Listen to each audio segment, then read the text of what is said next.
Have you ever experienced something terrifying? I was sitting at home when I suddenly heard bang, bang, bang sounds coming from downstairs.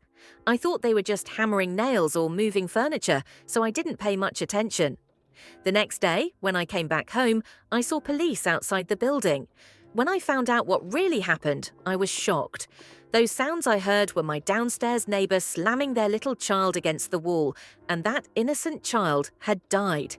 In that moment, my whole body froze. I still can't believe it.